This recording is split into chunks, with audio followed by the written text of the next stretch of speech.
Did you already know? The Klaus Bekker stories are so popular that there is a dedicated app for them. All the adventures, information about the main characters, a world map, and you'll always know how far you've listened to each adventure, and, of course, in which of the 9 languages. Get the Klaus Bekker app. Klaus with a K and Bekker with 2 Ks. Klaus Bekker Cologne, the treasure of the 4th king.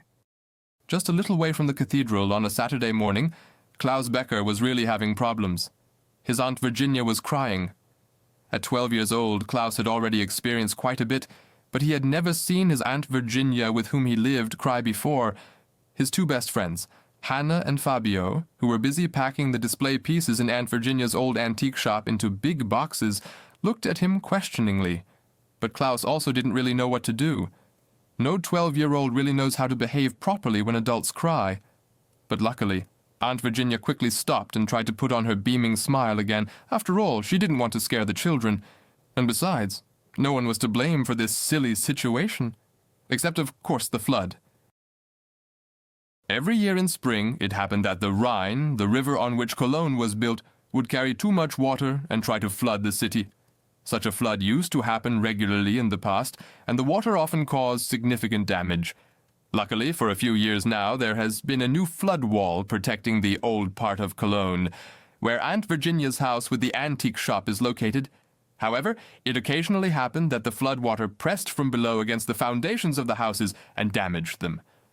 That is exactly what happened to Aunt Virginia's house. Now it was in danger of collapsing, and the repairs were going to cost more than 200,000 euros. Of course, Aunt Virginia didn't have that kind of money. Who has that much in the bank? And so, whether she wanted to or not, she had to leave her beloved house together with Klaus, unless a miracle happened, and the money somehow flew in through the window.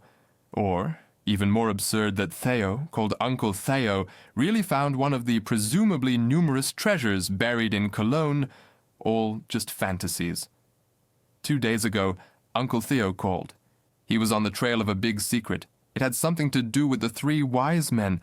Apparently, there was a huge conspiracy back then, but he didn't want to reveal more yet, and neither did Aunt Virginia want to know. Even the thoughts of Uncle Theo's wild treasure stories couldn't cheer her up. So, Aunt Virginia, Klaus, Hanna, and Fabio packed all the exhibition pieces from Aunt Virginia's shop into large boxes. Maybe they could sell the stuff quickly, and at least there would be enough money for the first few months in a new apartment. But Aunt Virginia knew better.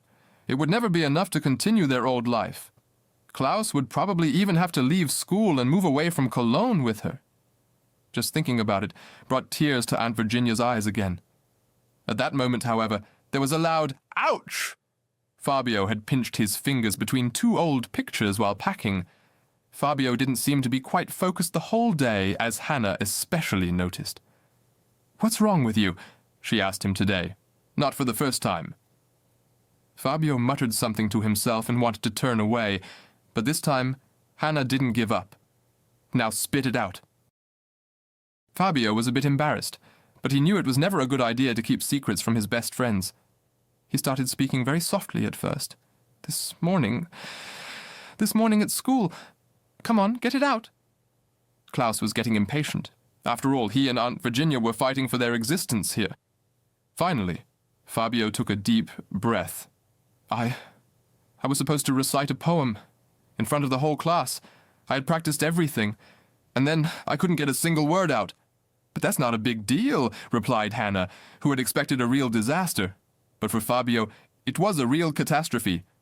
"I stood in front of the class, and everyone laughed at me while I could only stutter." "All right," Hanna had to admit. "That was truly a terrible experience. One you don't forget easily." She quickly hugged Fabio. "Just forget about it. Here with us, you're the coolest storyteller ever." That's true, isn't it, Klaus?" "Of course," Klaus agreed with her. "The idiots in your class have 0 clue. With that, the mood was saved for now. But you could see in Fabio's eyes that he would be grappling with this story for a long time, though perhaps not as long as Aunt Virginia, with the fact that she would very soon lose her home and shop, which she loved so much. Klaus looked from Fabio to his aunt. This Saturday could become the worst of all time. And where was Uncle Theo, anyway? He always managed to make everyone laugh with his crazy stories, and today of all days, he wasn't here. Uncle Theo wasn't really an uncle to Klaus, and wasn't related to him at all. He was Aunt Virginia's oldest friend, and Klaus called him Uncle as long as he could remember. His real name was Theo von Gollwitz, and he liked to claim treasure hunter as his profession. Klaus and his friends naturally knew that treasure hunting wasn't a real job. Unfortunately, Uncle Theo didn't know that. He had searched for almost every lost treasure in the world. The only problem was, if Uncle Theo really was a treasure hunter, then he was probably the most unsuccessful one in the whole world. He had never found a single treasure, but had often gotten himself into trouble. Just like now at the armory. In the Cologne Armory, a sort of museum, lots of artifacts from the past were on display. Armors and weapons of the Cologne city guards from the Middle Ages, for example, but also expensive coats and dresses that people wore in the Middle Ages, and for some time now. There were also lots of old documents from the long history of Cologne stored here, which had been housed in the armory since the collapse of the Cologne city archive. The documents were actually quite uninteresting for visitors, but Uncle Theo apparently had his eye on exactly these. In a corner of the exhibition room, he opened a display case, which was of course forbidden, to quickly rummage through a box, which was even more forbidden. Apparently, he was looking for a very specific document.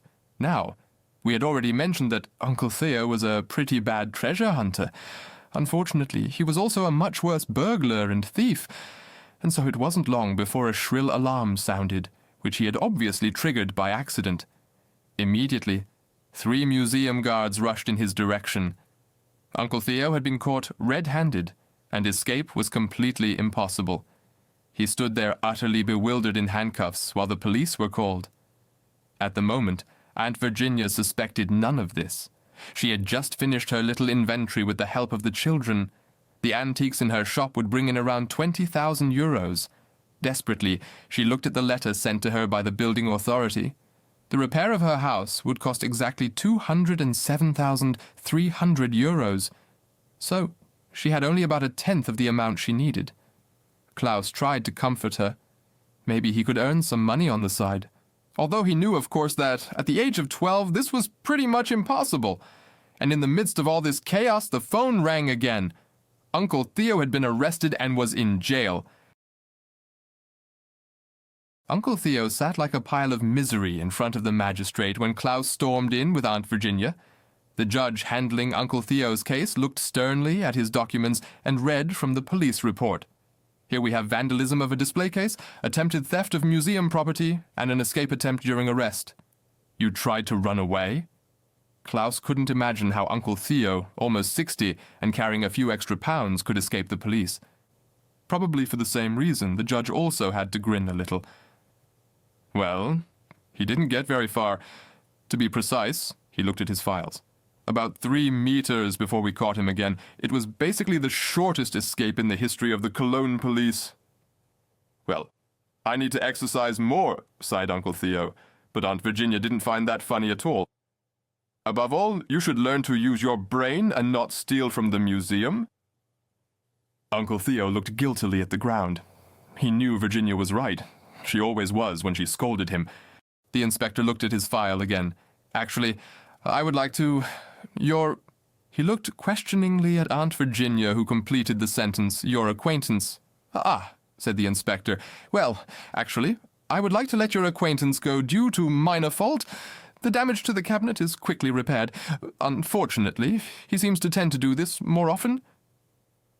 He reached behind him into a shelf and retrieved with difficulty a binder that looked about to burst at the seams. Klaus had never seen anything like it before. Is this all about Uncle Theo? This and 3 more binders. Uncle Theo raised his hands in a placating gesture. But everything was done only for the sake of research? The inspector turned reassuringly to Aunt Virginia. I don't intend to throw your acquaintance into jail. In my opinion, he doesn't belong there either. Only, as a repeat offender, someone needs to post bail. He himself said he's broke. Can you vouch for his bail? Aunt Virginia swallowed. How much are we talking about? The inspector handed her a pen and a form. We're talking about 20,000 euros. If you sign here, you can take him with you right away. When Klaus, Hanna, Fabio, and a visibly contrite Uncle Theo returned to the antique shop, Aunt Virginia's anger still hadn't subsided. "How could you do this to us? Especially now, when we have so many other problems, and 20,000 euros, that was our very last money." Klaus was eager to hear what Uncle Theo had to say, because even though he repeatedly managed to get himself and others into trouble, one thing was clear: Uncle Theo had his heart in the right place. He would never deliberately put Aunt Virginia or the children in danger. Uncle Theo hemmed and hawed a little until it finally burst out of him. "I did it only for you." "For us?" Now Aunt Virginia was truly astonished. "I was looking for the grave of the fourth king. There is supposed to be a valuable treasure hidden there, the famous necklace of finest jade." No one knew quite what Uncle Theo was trying to say, but he just kept on talking. "I found out that the famous 3 wise men in Cologne were actually 4, and the treasure is hidden in the grave of the fourth king." Aunt Virginia rolled her eyes. Yet another one of Uncle Theo's stories, which were mostly not true. Still, she believed him. At least the part that he didn't want to harm anyone. So she put her arm around his shoulder in a reconciliatory manner. "My dear Theo, every child in Germany knows that there are only 3 wise men. Caspar, Balthasar, and Melchior. No one has ever heard of a fourth? I see it differently, and I also have proof." Uncle Theo rummaged an old document from his bag, a parchment inscribed with medieval script.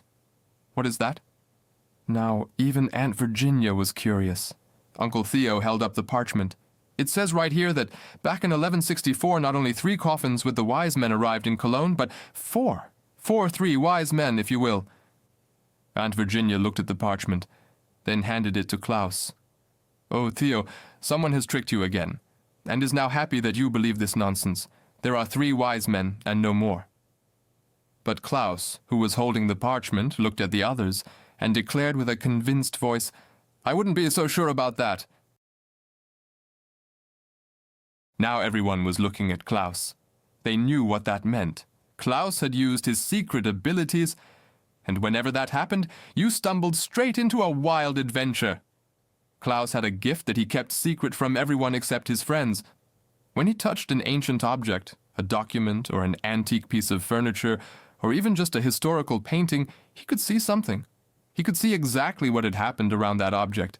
It played out in his mind's eye and was as clear as a short video on TikTok or anywhere else on the internet. Unfortunately, he couldn't control when this would happen. It just happened whenever it wanted to. And now, as he held the ancient parchment in his hand, it happened again. Klaus could see how, in 1164, a mighty ship sailed up the Rhine and stopped in what was then still a small town. Many people gathered, and some, you could tell by their splendid clothing, were probably the highest and most important princes of their time. Something was unloaded from the boat.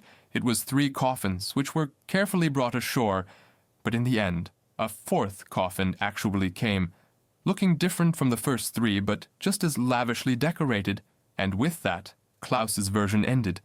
Whenever Klaus had these visions, it was as if he was waking up from a little nap, and so he was not surprised that everyone was staring at him. They wanted to know what he had seen. Klaus didn't keep his friends in suspense for long. Uncle Theo was right. 4 coffins actually arrived in Cologne. Everyone looked surprised. Only Uncle Theo beamed with delight. Finally, he had been right once in his life. Far away from Cologne, in America, more precisely in New York, the Baron rubbed his hands together. Of course, that wasn't his real name, but he liked it when his subordinates called him that. The Baron, it really sounded noble and powerful it was indeed, after all. His dark dealings had brought him a lot of money with which he wanted to buy whatever he liked. But that was no longer what it was about. What he really wanted was to finally ruin Aunt Virginia and push her out of the antique business. He knew her from way back, when they both studied old history. But even back then, it was clear that the Baron only wanted to use his knowledge of historical treasures to earn a lot of money. Aunt Virginia, on the other hand, used her knowledge to let antiques gather dust in a museum somewhere. What a waste! and far too often she had snatched valuable art treasures from right under his nose. But now that would come to an end. It was really a clever idea of him to report Aunt Virginia to the building authority. Without his tip, nobody would have thought that her house was damaged. Now she was finally facing ruin. Still, he wanted to be on the safe side. He eavesdropped on her phone as often as he could, also on her stupid friend Theo's, and even on Klaus and his friends. Whatever Virginia was planning to save herself, he would prevent it, and so he sent a team of his people to Cologne. They should be on site to intervene whenever necessary. Then he lit a cigar and let the smoke rise slowly and contentedly. It wouldn't be long, and his worst enemy would finally disappear from the scene. She would no longer be rummaging through history, but would become history herself. At the same time in Cologne, Klaus recounted what he had seen. There were the 3 coffins of the 3 wise men. Even their names were written on them. But then there was a 4th coffin, and it looked completely different, with those strange dragons and flowers and lots of characters. I mean, it looked like Chinese. Hanna pondered. What do Chinese characters have to do with the 3 wise men? But Uncle Theo beamed. It was clear he had expected this exactly. I figured this out a long time ago, he said triumphantly. He was about to launch into one of his very long and very digressive stories, which typically consisted of heroic deeds he had never experienced but had carefully invented. But they didn't have time for that now. That's why Aunt Virginia spoke to him admonishingly.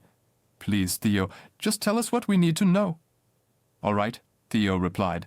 When the 3 wise men went on their journey to find Jesus, it was a very dangerous time. Robbers lurked everywhere, so protection was needed. One of the 3 kings, Caspar, was a well-traveled man and a personal friend of the then Chinese emperor, and he sent the best fighter in the world at the time for his protection. It was a woman, the leader of his personal guard. Unfortunately, her name is not recorded, but she protected the 3 wise men until the end of her life. Of course, murmured Hanna, a woman did all the work again, and the men got the glory. True, Uncle Theo agreed, but the 3 wise men already knew back then who they had to thank. They gave her an incredibly valuable jade necklace. How valuable? Fabio wanted to know. Valuable enough to repair this house? Valuable enough to build 100 houses, Uncle Theo grinned. Her urn was hidden somewhere in Cologne along with the jade necklace. What are we waiting for? Klaus grabbed his jacket. We have to find the necklace. And with that, he stormed out. Because once Klaus was on a treasure hunt, nothing could stop him. But in the meantime, the Baron had not been idle either. He had sent 4 men to Cologne to thwart the plans of Klaus and his friends. The 4 had just arrived at the airport and were receiving final instructions via smartphone from the Baron. His voice was clearly audible. Follow them closely, catch them in a quiet moment, and lock them up somewhere until Virginia's house is finally demolished.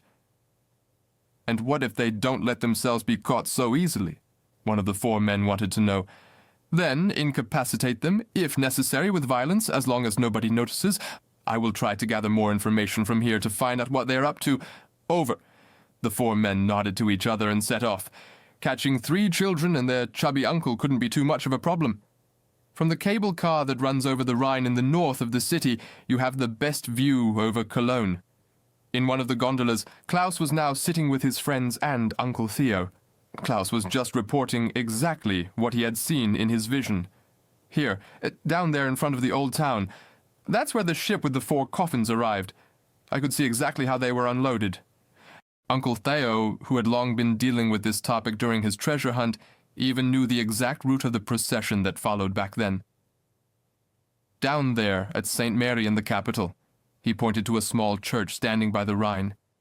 That's where they arrived at the time, and then the path went through a street that today is called Dreikönigspförtchen, 3 Kings Gate.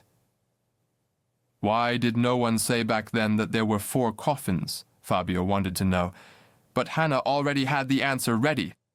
It's obvious. 3 strong kings, who are also saints, and then no one voluntarily admits that they needed a woman to get through life. Even today, 3 men wouldn't admit that a single woman is stronger and better than they are.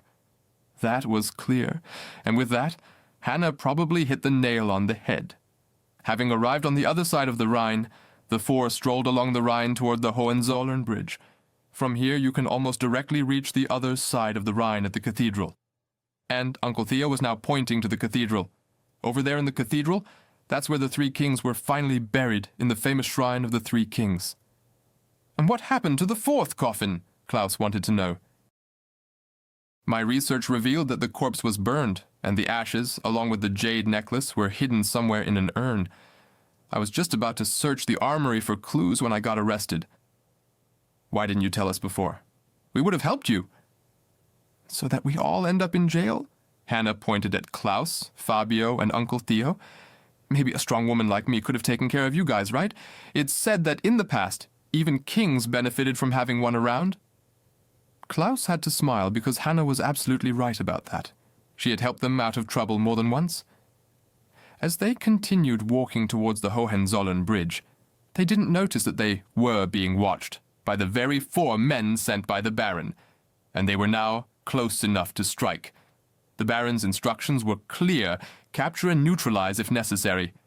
At first, the four could have been mistaken for ordinary tourists, but as they casually passed by Hanna, they immediately grabbed her. One of them seized Hanna, who screamed loudly. When Fabio and Klaus rushed to help her, it was already too late. The man had drawn a gun and was holding it to Hanna's head. "Stop and not a step further," one of the men shouted. Fabio, Klaus, and the hastily arrived Uncle Theo stopped. None of them wanted to put Hanna in danger. "What do you want?" Klaus was the first to find his voice again. "You are coming with us. The Baron wants to speak with you." The Baron, of course. He had threatened Aunt Virginia many times before, saying he would incapacitate her. This time he seemed serious, and his helpers did not seem the type to be intimidated by them. Klaus tried to buy a little time. "Why does he want to speak to us?" "That's none of your business," replied the man. "You can come voluntarily, or your friend will regret it." Another man whispered into the ear of the one holding Hanna. "Put the gun away. Later the police might come, and we don't need them." "All right," he muttered back. "I've got the girl under control anyway." With that, he put the pistol away, loosening his grip for a moment. That was exactly what Hanna had been waiting for. Because what the four thugs didn't know, Hanna was not only a passionate athlete, but also loved to try out various self-defense techniques. Judo, karate, jujitsu. She had tried all of them before, and lately she often trained in Krav Maga, which was invented precisely for the purpose of overcoming physically stronger opponents. And that's exactly what she did now. A stomp on the foot, an elbow to the gut, a second elbow to the throat, and the one holding her was already taken out. The second man received a precise punch to the nose. When the third tried to come to help, Fabio and Klaus had already tackled him, and the fourth tripped over the walking stick that Uncle Theo skillfully swung between his legs. It wasn't enough to completely eliminate the four, but at least it allowed them to escape and put some distance between them and their pursuers. Still, everything had to happen very quickly now. Fortunately, maps and city plans were something Klaus could memorize very quickly and retain for a long time. One glance at a map, and it was practically stored in his memory for life. And he was particularly familiar with Cologne. Behind the bridge here there was a door, and it led to a tunnel under the Rhine. As unlikely as it sounded, this tunnel, which was crucial for the maintenance of the city's heating supply, was still accessible today. Klaus found the door.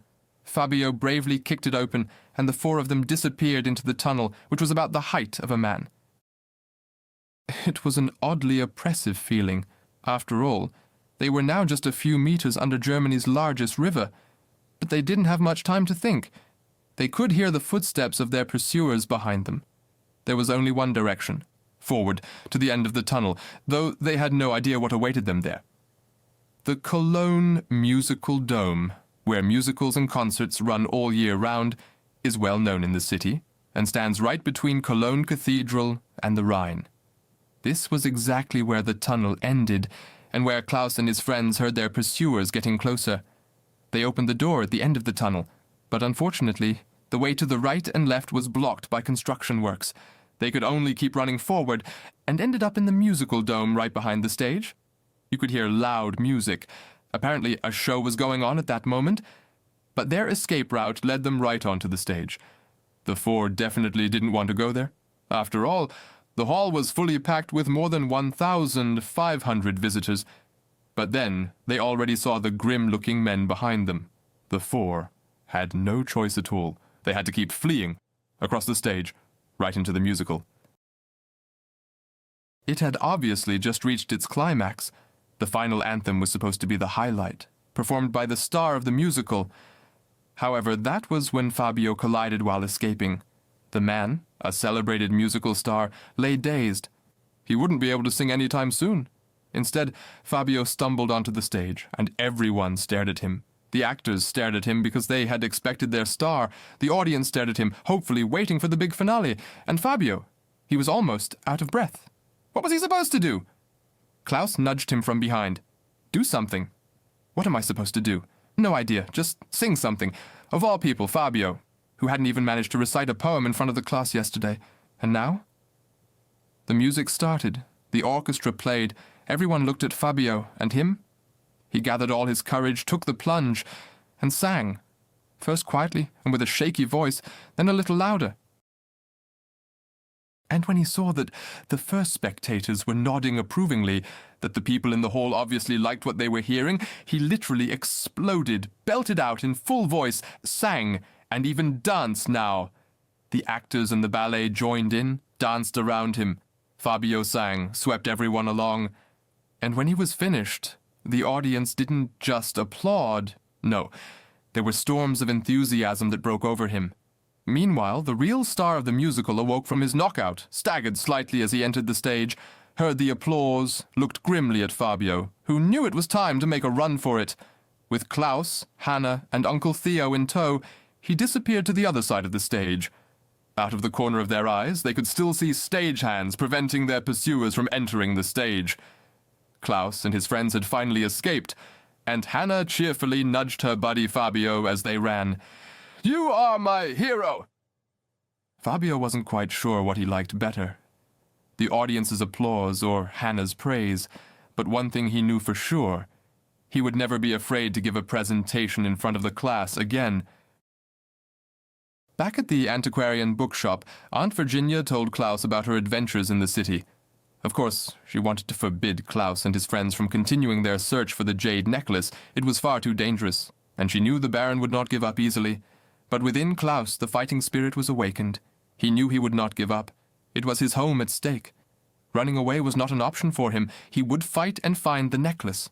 Besides, he had his friends with him, and they were more valuable than all the crooks in the world combined. Aunt Virginia quickly realized she couldn't stop Klaus. Uncle Theo, meanwhile, was rummaging through his notes he had made in the search for the jade necklace. At the armory, right at the beginning, just before he was arrested, he had found another clue. In Cologne, there were men and women who had been tasked for centuries with hiding the tomb of the Chinese bodyguard. One of them was the former chocolate master of Cologne, and in the past, chocolate was very important in Cologne. One of the largest chocolate factories in all of Europe was located in the southern part of Cologne, and older people still talk about the wonderful smell of chocolate that sometimes hung over the neighborhood. Today, this factory no longer exists, but there is a famous chocolate museum instead. If the last keeper of the secret of the tomb was the chocolate master, maybe one could find a hidden clue in the museum, right? The children were certainly excited about the idea. Even if nothing would be found, a visit to the chocolate museum would always be a good idea. Shashan, the Cologne Chocolate Museum, is a real paradise for children. There is even a fountain with real chocolate flowing from which you could help yourself without limit. Of course, Fabio started his search for a clue right there. After all, something could be hidden there, right? Hanna had to laugh when she saw how Fabio kept helping himself to the fountain again and again with enthusiasm. But after the show at the musical dome, he had earned more than just a reward. In the meantime, Klaus and Uncle Theo tried to put themselves in the shoes of the master chocolatier. Where could he have hidden a clue? After all, chocolate is meant to be eaten quickly, so he wouldn't have left anything on a chocolate bar. Klaus, meanwhile, looked at the chocolate molds, some of which were a century old. The master must have held all of these at some point. There were the most beautiful, but also the craziest shapes. Christmas figures, Easter bunnies in various costumes, and also simple square bars with different, sometimes very artistic decorations. And then Klaus finally saw what he had been looking for. One of the old chocolate molds had Chinese characters. They didn't fit in at all here, but went unnoticed among all the other shapes. A brilliant hiding spot, completely obvious, yet hardly visible. If you used this mold to make chocolate, there would have to be clues to the grave on it. But how could they get the mold that lay in a display case? Uncle Theo wanted to solve the problem in the old-fashioned way, open the cabinet, steal the mold, and go home. But Klaus had to point out to him that, firstly, there were plenty of guards watching, and secondly, this very approach had landed Uncle Theo in jail just yesterday. In the meantime, Hanna and Fabio had joined the two of them. At the Cologne Chocolate Museum, there was a lot to see. So much that you needed a tour guide, and there were plenty of them around here, mostly students earning some extra money with a group of tourists in tow. They all wore a colorful shirt from the museum and were easy to recognize. It only took a few minutes for Hanna to get herself one of those shirts, too. They were available for purchase at the entrance. Now she just needed a few tourists to pass as a real tour guide. She approached a group that apparently didn't quite know what to do here. Just perfect, Hanna thought. Hello, I'm Hanna, and I'm your tour guide today.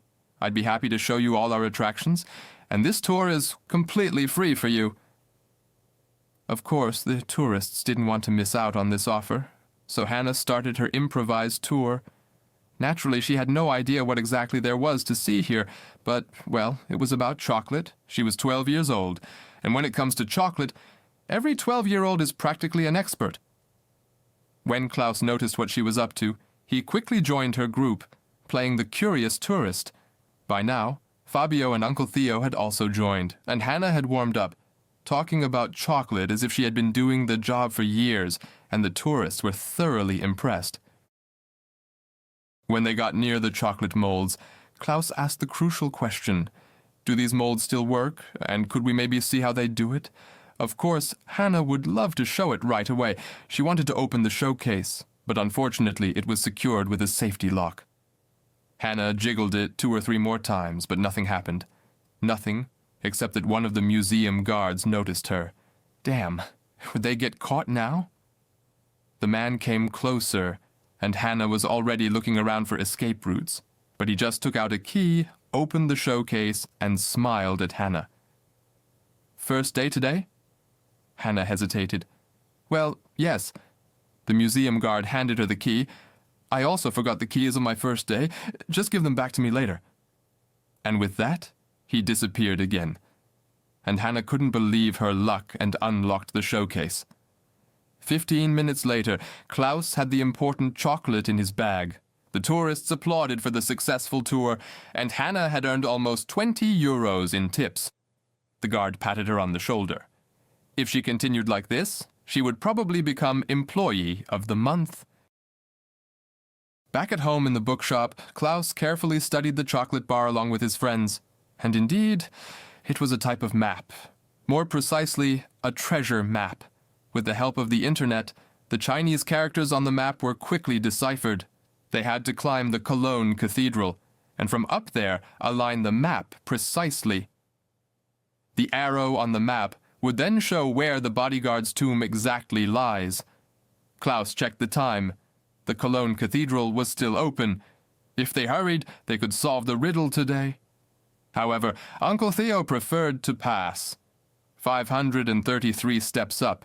He wouldn't manage that today. For the children, on the other hand, it was easy to do, and so they ran off. It was less than 10 minutes on foot from the bookshop to the cathedral. In America, however, the Baron was raging with anger when he heard that his helpers had been outsmarted by a few kids. Although they were being watched since then, his people couldn't really intervene anymore.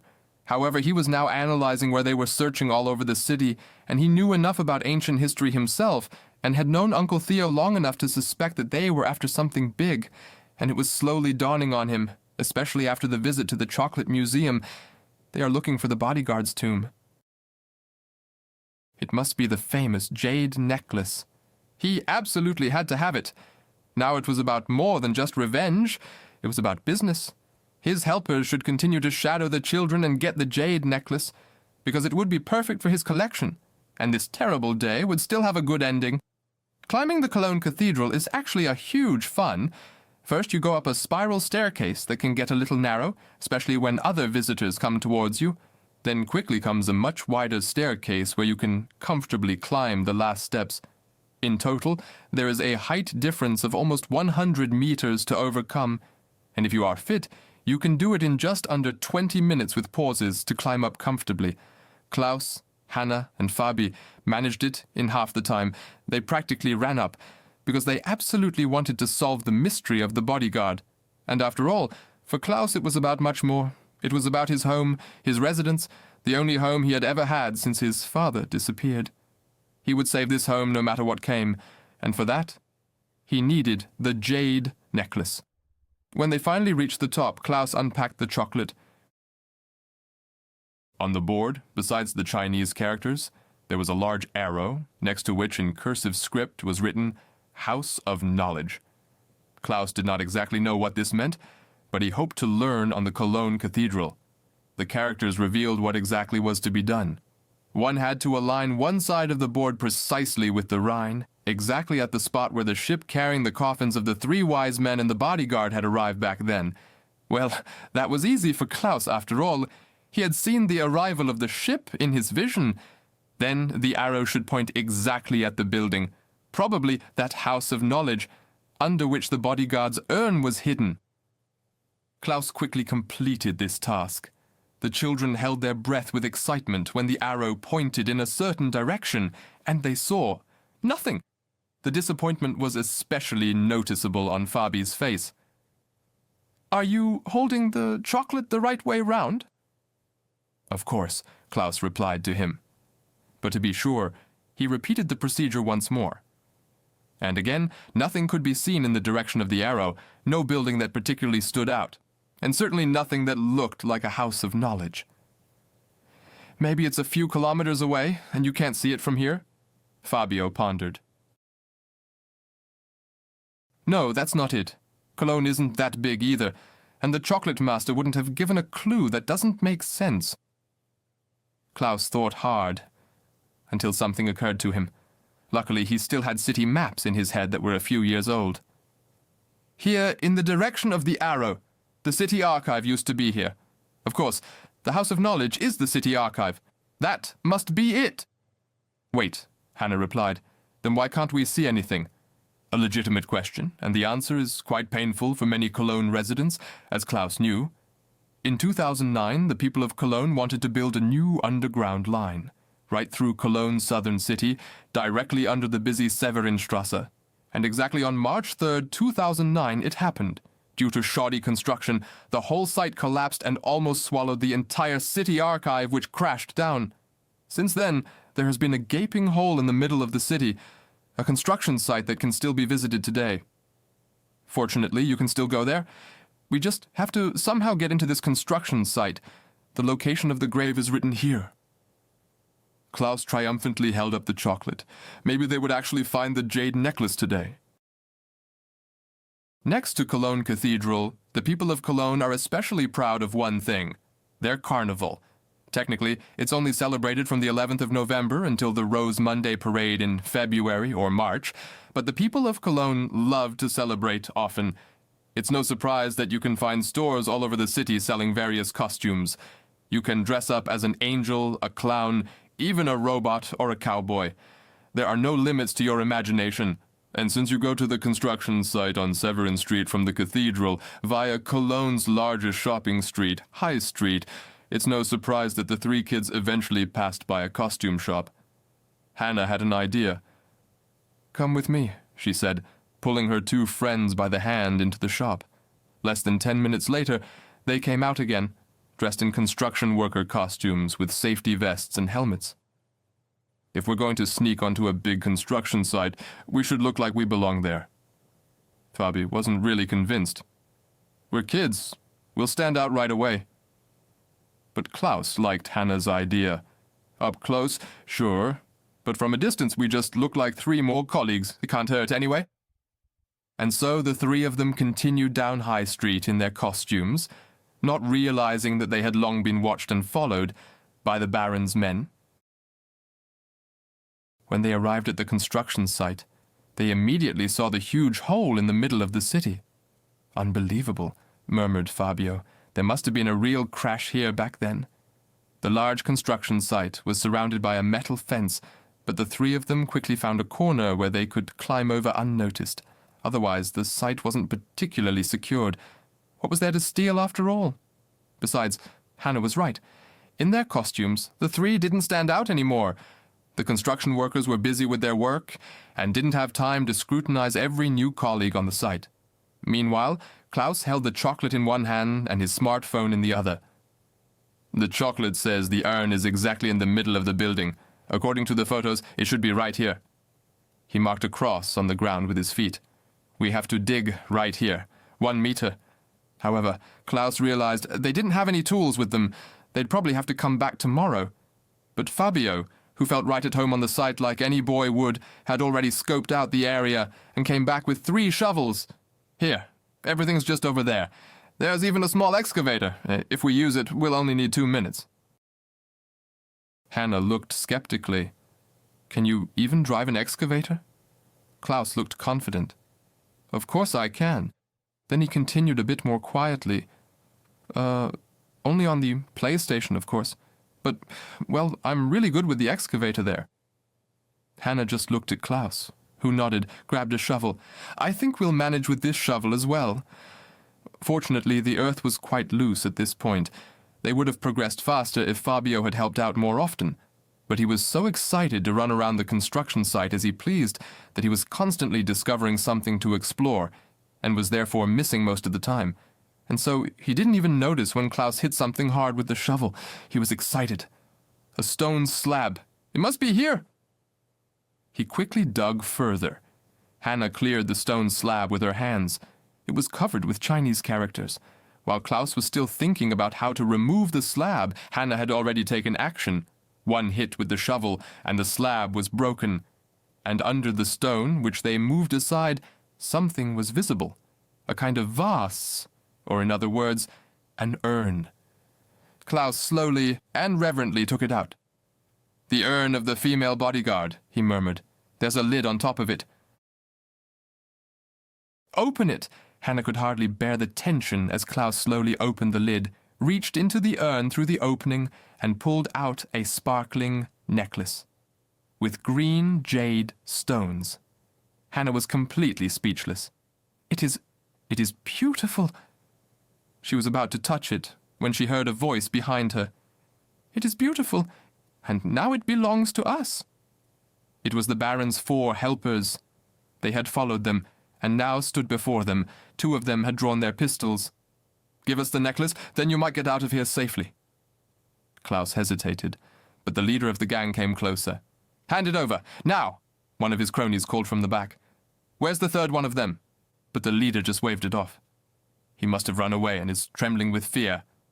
The men laughed. But Fabio had neither run away nor was he scared. Not now. Not when his friends' lives were at stake. He wasn't afraid. But he had a plan. And just at the moment when it looked like the bandits were going to carry out their threat and take the necklace by force, something appeared behind them. An excavator with a raised shovel. And before the 4 crooks really understood what was happening to them, the excavator had dumped its load and buried them under a pile of earth. Fabio was sitting on the excavator and shouted, "Come on, jump on!" Klaus and Hanna didn't need to be told twice.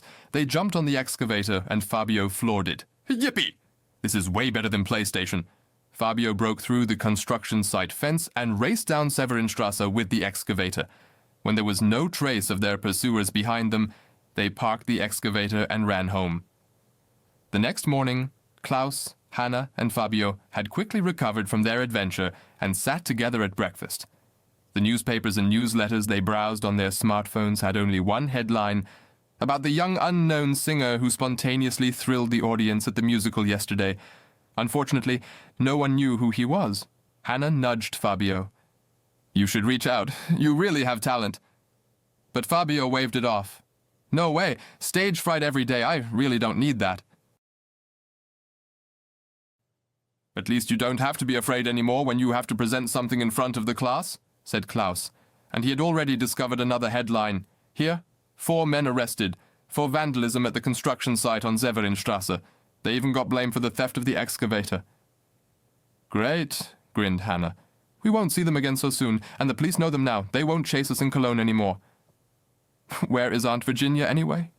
Fabio wanted to know. In her study with Uncle Theo. They are selling the jade necklace right now. And that's exactly how it was. Aunt Virginia and Uncle Theo were sitting in the study across from a man they seemed to have known for a long time. It is, as always, a pleasure doing business with you, said the man, and Aunt Virginia replied, Likewise. And you can guarantee us once again that the necklace will end up in a museum. Of course, as always. But I must tell you again, on the open market, the necklace would be worth 10 times as much. Uncle Theo groaned loudly. Please, Virginia, just this one time. No and no again, Theo. We do not profit from antiques. They do not belong to us. They belong to everyone. We only take what we need. 207,000 euros for the house repairs, 20,000 for Theo's bail. That's it. Oh yes, that's really it, sighed Theo one last time. Just once I found a treasure and got nothing. Of course you got something, said Virginia with a smile. You did the only right thing, and by the way, you also saved Klaus and me. Isn't that something? Yes, that really was something. Uncle Theo had to admit that, and now he also looked just a little bit happy. A few days later, Klaus, Hanna and Fabio stood on the Cologne South Bridge, a railway bridge that can only be crossed on foot and is usually quite quiet. Klaus held the urn with the bodyguard's ashes in his hand and opened it solemnly. I'm sure we're doing the right thing. The Rhine flows into the sea, and over the sea, she will surely find her way back home to China one day. Still, Hanna didn't feel entirely comfortable. You're right. But somehow, it's strange to bury someone who doesn't even have a name. To me, she's Hanna, Fabio said spontaneously. Klaus and Hanna turned to Fabio in surprise, who continued speaking. She was the strongest woman in the world, and to me, our Hanna is the strongest woman in the world. He's absolutely right, Klaus smiled. Hanna fits perfectly. He handed the urn to Hanna. Here, you should do it. Hanna took the urn and opened it carefully. Then she slowly tipped the ashes into the Rhine and whispered, Have a safe journey home, Hanna. A small tear ran down her face, but at the same time she smiled. The ashes trickled down and quickly disappeared into the Rhine.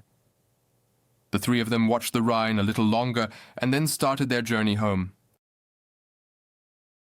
What happens to the urn now? Fabio wanted to know. It's going to Aunt Virginia, replied Klaus. She knows a museum where the urn will have a fantastic place. Too bad it wasn't 5 kings, Fabio mused on the way back. Why? Hanna wanted to know. Well, maybe there would still be a treasure to discover? You're right, too bad it wasn't 5. Then Hanna noticed that Klaus was staring absent-mindedly into the distance while holding the urn.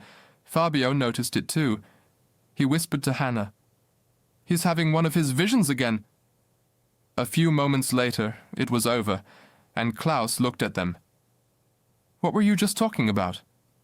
Well, that it's too bad there aren't more treasures hidden in Cologne. Oh no, grinned Klaus. I believe there are still plenty of treasures to be found here in Cologne. Come on, we've got work to do. And the three ran back home across the bridge, and straight into the next adventure. And the next adventure can be found in the Klaus Bekker app. Every week, new adventures in the most amazing and exciting places in the world. Oh yes, and a little tip, listen to the Klaus Bekker adventures in another language too. This way you learn to communicate all over the world